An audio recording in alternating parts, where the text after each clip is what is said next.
ডরপুক জোবজারে ভূত ভাবছে হয়তো। শোন বউ, অভাবের সে বড় ভূত আর দুনিয়াতে নাই। আমারে আর তুমি আটকাইও না। দোহাই তোমার, যদি যাইতেই হয় তবে অন্তত উত্তরের বাসারের দিকে পা বাড়াইও না।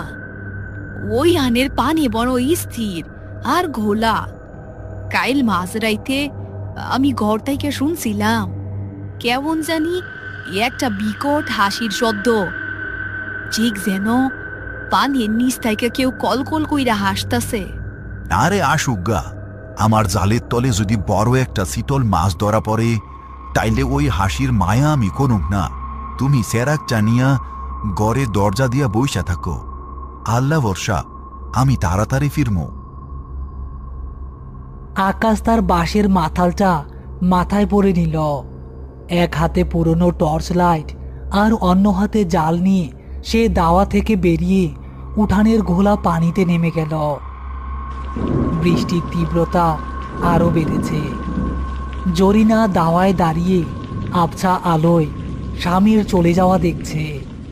ও আল্লাহ গো, তুমি ওরে দেখা রাখো। গরু স্থানের পচা পানির মধ্যে যেন ওর পা না পড়ে। ওই পিশাচের নজর থাইকা ওরে তুমি বাঁচাইও আল্লাহ। আকাশ অন্ধকারের দিকে আগাতে থাকলো। তার টর্চের আলো বৃষ্টির ধারার বাধা পেয়ে বেশি দূর যাচ্ছে না। সেই বাঁশঝাড়ের সেই গা ছমছমে অন্ধকারের দিকে মিলিয়ে গেল। বৃষ্টির বেগ আরো বেড়েছে। আকাশ চিরে মুহুর্মুহু বিদ্যুৎ চমকাচ্ছে আর বিকট শব্দে মেঘ ডাকছে। আকাশ মিয়া কোমর সমান পানিতে দাঁড়িয়ে আছে। বৃষ্টির একটানা শব্দের কারণে চারপাশের আর কোনো শব্দই শোনা যাচ্ছে না। পানির নিচ থেকে উঠে আসছে মরা পাতা আর পচা কাদার ভ্যাপসা গন্ধ। আকাশ মিয়া জালটা পানিতে পেতে অপেক্ষা করছে। হঠাৎ সে অনুভব করলো তার পায়ের কাছে দিয়ে পানির নিচ থেকে সাপের মতো ঠান্ডা কিছু একটা পিছলে গেল।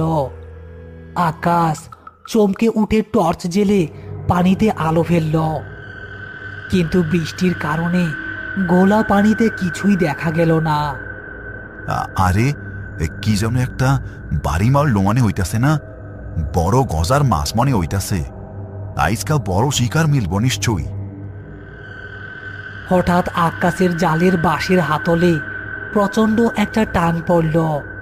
টানটা এত জোরে ছিল যে আকাশ প্রায় হুমড়ি খেয়ে পানির উপর পড়ে যাচ্ছিল। সে শরীরের সব শক্তি দিয়ে জালটা আঁকড়ে ধরল। ওরে বাপ রে বাপ, এইটা তো মনে হইতেছে 20 কেজি ওজনের বড় মাছ। এক লাটাই না তো তোলা মুশকিল মনে হইতাছে। আকাশ জালটা ধীরে ধীরে